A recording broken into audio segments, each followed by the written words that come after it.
Inflation is going up. Everything's getting more expensive. No matter what you do, as soon as you walk out of the house, everything's going up. It's getting tough, and it seems like every month it gets worse and worse. And I don't know where it's going to end. Hey, sweetheart. Hey, bring me the files on inflation. Honey, your family couldn't handle a case of beer. My great-great-great-grandfather, Amos Mann, was in California during the days of the gold rush, digging for the causes of inflation.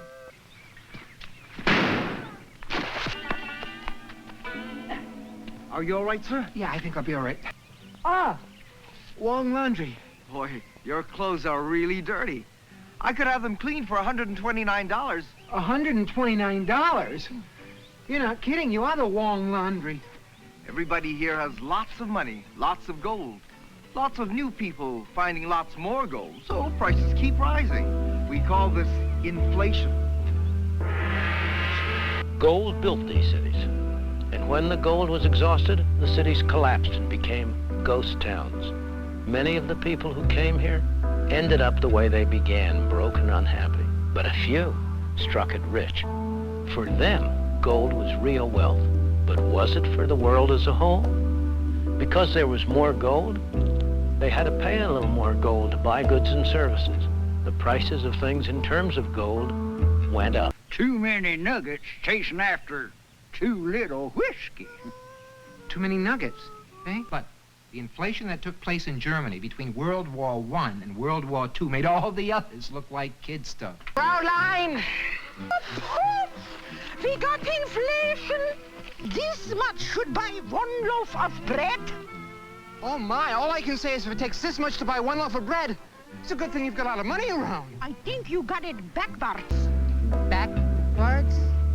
We're affected in this country by the Depression. Our whole tax structure is built on the Depression. The idea of the tax structure in the past has been to get the money out of the mattress, where it went after the banks failed in this country and jobs were lost, and out of the woodshed or the tin box in the backyard, get it out of there and put it into circulation. Get it moving, get things going. And one of the ways to do that was to encourage inflation, because if you held on to it, the money would depreciate. And the other way was to tax it away from people and let the government spend it. Now there's a reaction to that, and people are beginning to say, wait just a minute, we're not afflicted as much as we were by depression, we're now afflicted by inflation, and we'd like for you to get it under control. And now it's my turn. But where do I start? All the guys seem to be saying the same thing. Me and my girlfriend Shirley was talking, and we think they'd joined some kind of union or something. Unions! Unions! Higher wages are mostly a result of inflation rather than a cause of it. Economists in this country. Indeed, the impression that unions cause inflation arises partly because union wages are slow to react to inflation. And then there's pressure to catch up. On a day-to-day basis, trying to represent our own members. They reduce the tax rates, but the taxes we have to pay go up because we are automatically shoved into higher brackets by the effect of inflation.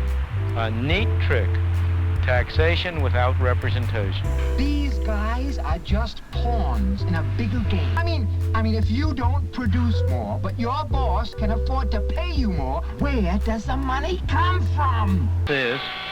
Inflation is made in one place and one place only, here in Washington. This is the only place where there are presses like this that turn out these pieces of paper we call money. This is a place where the power resides to determine how rapidly the amount of money shall increase. What happened to all that noise? That's what would happen to inflation if we stopped letting the amount of money grow so rapidly. Want more programs, but don't want higher taxes. Print more money to pay government's bills. Increase money supply. That's inflation! The inflation! I really got it this time, Betty! Inflation is just like alcoholism. In both cases, when you start drinking or when you start printing too much money, the good effects come first, and the bad effects only come later. That's why, in both cases, there's a strong temptation to overdo it, to drink too much and to print too much money.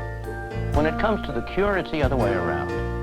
When you stop drinking, or when you stop printing money, the bad effects come first, and the good effects only come later. That's why it's so hard to persist with the cure. Too many nuggets chasing after too little whiskey.